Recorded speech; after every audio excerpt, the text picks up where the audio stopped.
well, we are about to get ready to build my raised garden bed area. And so my husband brought a few boards over here yesterday. I started carrying some more boards over here today to try to get it lined out. This is going to be a beast. It's 48 feet long and 4 feet wide on the back. So I know for sure, and it's going to be 2 boards high. So I know for sure we're going to be able to get this back part done this season. Now, as far as filling it with dirt, it's a lot of dirt. But the loads of dirt that we're having spread in the backyard right now, a 14-yard dump truck full of that dirt is only $80. So what I could do is fill those beds most of the way, like maybe halfway up with that dirt from the pond. They're digging a 7-acre pond in the back of that neighborhood there. So the dirt doesn't have to come that far. But 14 yards, I would think, would fill this much bed most of the way. And then we can get our $35 a yard garden mix from the rock and mulch place. So they sell yards, which will fill up the back of my husband's pickup truck. The bed of his truck will hold a yard of soil, and it's only $35 for a yard, which is a really good deal. But it would get expensive to try to fill all of this with that stuff. So what I'm thinking is we build the first L shape. I think we're only going to get that 48 feet for sure. And I think we will be able to come out this way. And then the rest of the horseshoe will have to be later as we can get more lumber.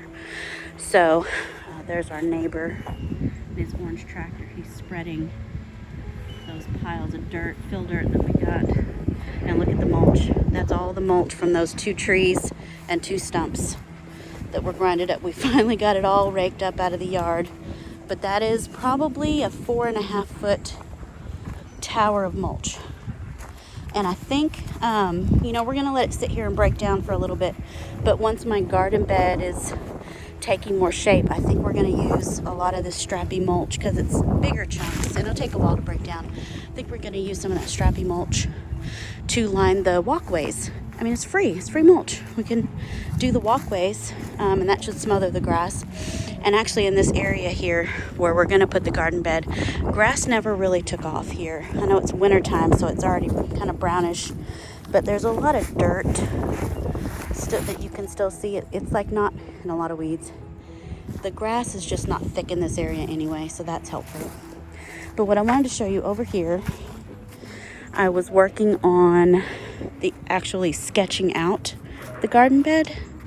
Here, it's kind of windy, so I had to cover it in the book. So here's what I drew. And it looks amazeballs. Look at that. So this whole horseshoe shape perimeter, instead of doing a fence, to keep the dogs out and whatnot, instead of having a fence, it's just going to be the whole perimeter of the garden is going to be the actual bed itself. That was my husband's idea, and I think it's genius. So this is 48 feet across, and then we come out 30 feet, and then we come over 18 feet, and then we have a 12-foot entrance here, and I want like an arbor or some sort of archway with things growing on it. And these are the measurements we're using because the boards, here's a couple of the boards here, these are 12-foot boards, and so this cuts down on the amount of waste is to have everything divisible by 12-foot boards so we can make even cuts. So this would be like a 12-foot board, and then we'll cut one in half and have 6 feet. So that's why these are 18, 48, 30. This is 2 12-foot boards and then a 6-foot, cut one in half. So there shouldn't be any waste of wood. So now this section here and then coming down this way will be year 1. But eventually in the middle, I want to have little beds in here, and I want to have a circle in the middle. I want a circular feature here, and we have a windmill that's in the back of the property. I want to put the windmill in the middle, in the circular bed, and then I want to do like my cut flowers and things in there, I think, or maybe, you know, some big artichoke, something big and structural, or just have cut flowers in there. That's going to be beautiful. But then I want beds, you know, I want maybe some rectangular beds in here, and then maybe some more odd shaped beds around the circular portion. So we'll see how that all fills out. But that's kind of where we're starting, and I'm super excited. It's going to be right there. And then I guess kind of between this tree and that pile of mulch, one day will be a greenhouse. One day that we're going to build. I mean, it's not going to be expensive. It's going to be cheap, but it's going to be a space for me to do things. All right, I'm excited. So I don't know if you can see way off in the distance, there is a one of those tractor things, one of those with the bucket scoop. I cannot think of the name of the machine at all, but that machine right there is filling up a truck, a 14-yard dump truck, and it is bringing us dirt for our property. Way back in that part of the neighborhood. In the new section, they are building a 7-acre pond, which is nice. But the dirt out of that pond, they are selling for $80 a load, which is super cheap. And one load is 14 plus yards. We happen to know the guy that's doing the work over there. So he is loading the truck extra tall because he doesn't have far to drive. He doesn't have to get on the highway or any of that. So we are getting more than 14 yards, but for 80 bucks for some good dirt, we're real excited. I've noticed there's some giant clay bombs in this soil, like clay boulders. So let's have a look over here. We've had 2 loads dumped already. He's bringing the 3rd load. And I'm telling you, look at all this dirt. It's 80 bucks. 80 bucks a pile, which I think is really good. But look at the size of that clay boulder. As I have my wine glass. That's huge, huge. But anyway, we're gonna use this dirt to fill in low areas. We're having him dump it in the back because the back is where a lot of the water tends to go.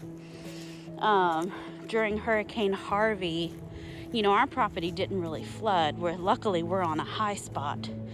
But this part back here at the back, I'd say we got maybe shin deep, a little bit more than ankle deep. In the front yard, I think we got ankle deep, but back here, it was below our knees, but I'd say about shin deep. So we have another neighbor with a tractor, and he's gonna spread all this dirt for us. So we're just gonna fill in here, fill in the low spots. And then next payday, because we got to do this by payday. Next payday, we'll have a couple more loads dumped in the front, and there's some low areas we want to fill in the front. So, nice piles. 1, 2, and number 3 is coming.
So all 3 piles have been spread and brought this area up quite a bit.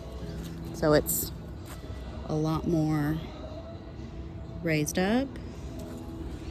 There's a few dips in here. There's a few things that I want to do by hand, just some fine tuning, like especially around the bottom of the fence. I want to fill any gaps. You know, I'll probably get a shovel and the stiff rake and do some grading. But I think it looks great. Let me turn the camera around and walk you around.